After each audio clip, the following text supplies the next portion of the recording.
ಮೊಟ್ಟ ಮೊದಲನೇದಾಗಿ ಶಿಗ್ಗಾಂವ್ ಸವಣೂರು ಜನರ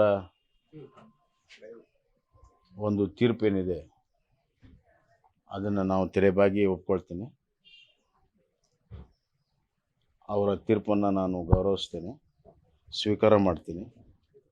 ಕಾಂಗ್ರೆಸ್ ಅಭ್ಯರ್ಥಿ ಅಸೀರ್ ಖಾನ್ ಪಠಾಣ್ಗೆ ಅಭಿನಂದನೆಗಳನ್ನು ನಾನು ಸಲ್ಲಿಸ್ತೇನೆ.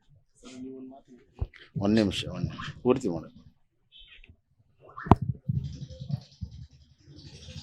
ಅಲ್ಲಿಯ ಜನಸ್ಪಂದನೆ ನೋಡಿದಾಗ ನಮಗೆ ಗೆಲ್ಲುವಂಥ ವಿಶ್ವಾಸ ಇತ್ತು. ಆದರೆ ವಿಪರೀತವಾಗಿರುವಂಥ ಹಣದ ಹೊಳೆಯನ್ನು 2 ದಿವಸ ಹರಿಸಿ ಇವತ್ತು ಗೆಲುವನ್ನು ಸಾಧಿಸ್ಕೊಂಡಿದ್ದಾರೆ. ಅದೇನೇ ಆಗಲಿ, ಈಗ ಸರ್ಕಾರದ ಅವ್ರದ್ದೇ ಇದೆ. ಆಡಳಿತ ಪಕ್ಷದ ಶಾಸಕರು ಜನ ಆಯ್ಕೆ ಮಾಡಿದ್ದಾರೆ. ಶಿಗ್ಗಾಂವ್ ಸವಣೂರು ಕ್ಷೇತ್ರ ಸಾಕಷ್ಟು ಅಭಿವೃದ್ಧಿಯನ್ನು ಮಾಡಿದ್ದೀವಿ. ಆ ಅಭಿವೃದ್ಧಿಯ ಒಂದು ಪರ್ವ ಮುಂದುವರಿಲಿ ಅಂತ ನಾನು ಹಾರೈಕೆ ಮಾಡ್ತೀನಿ. ಮತ್ತು ಶಿಗ್ಗಾಂವ್ ಸವಣೂರು ತಾಲೂಕಿನ ಜನರಿಗೆ ಒಳ್ಳೆಯದಾಗಲಿ ಅಂತ ನಾನು ಬಯಸ್ತೇನೆ.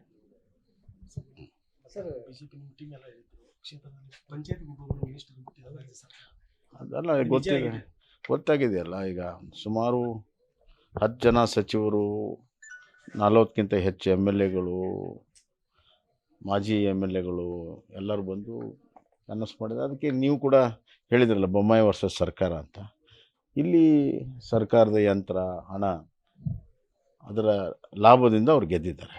ಸರ್, ಮಹಾರಾಷ್ಟ್ರ ಮತ್ತು ಮಹಾರಾಷ್ಟ್ರದಲ್ಲಿ ಬಿಜೆಪಿ ಭರ್ಜರಿ ಇದು ಮಾಡಿದೆ ಸರ್. ಅಂದರೆ ಮಾಹಿತಿ ಮಹಾರಾಷ್ಟ್ರದಲ್ಲಿ ನಿರೀಕ್ಷೆಯಂತೆ BJP ನೇತೃತ್ವದ ಮಹಾಯುತಿ ಮೆಜಾರಿಟಿಗಿಂತ ಹೆಚ್ಚು 2/3 ಮೆಜಾರಿಟಿ ಹತ್ರ ಇವತ್ತು ಗೆಲ್ತಾ ಇದೆ. ನಮ್ಮ ಪ್ರಧಾನಮಂತ್ರಿಗಳ ನರೇಂದ್ರ ಮೋದಿ ಅವರ ನೇತೃತ್ವ ಮತ್ತು ಮಹಾರಾಷ್ಟ್ರದಲ್ಲಿ 3 ಪಕ್ಷಗಳಲ್ಲಿರುವಂಥ ಒಕ್ಕಟ್ಟು, ಪ್ರತಿಯೊಬ್ಬರು ತಮ್ಮ ತಮ್ಮ ಓಟುಗಳನ್ನು ಟ್ರಾನ್ಸ್ಫರ್ ಮಾಡೋ ಮುಖಾಂತರ ಏನೋ ಒಂದು ಅವ್ರ ನಡುವೆ ಸಹಕಾರ ಇತ್ತು. ಆ ಸಹಕಾರದಿಂದ ಮತ್ತು ಕಳೆದ 3 ವರ್ಷದ ಸರ್ಕಾರದ ಪರ್ಫಾರ್ಮೆನ್ಸ್ ಆಧಾರದ ಮೇಲೆ ಇವತ್ತು ಮಹಾರಾಷ್ಟ್ರದಲ್ಲಿ ಭಾಳ ದೊಡ್ಡ ಪ್ರಮಾಣದ ಜಯ ಇವತ್ತು ಸಿಕ್ಕಿದೆ.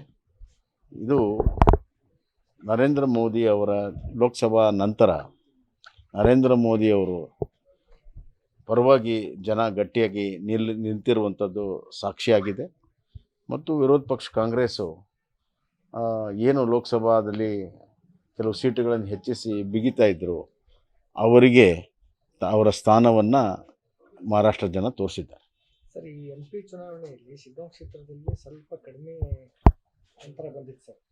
ಅವಾಗಲೇ ಅಲರ್ಟ್ ಆಗಿದ್ರೆ ಏನಾದರೂ ಗೆಲ್ಲುವಂಥ ಸಾಧ್ಯತೆ? ಅಲ್ಲ, ಅಲರ್ಟ್ ಆಗಿ ಏನೆಲ್ಲ ಕೆಲಸ ಮಾಡಿದ್ದೀವಿ, ಆದರೆ ಇಡೀ ಸರ್ಕಾರ ಬಂತು.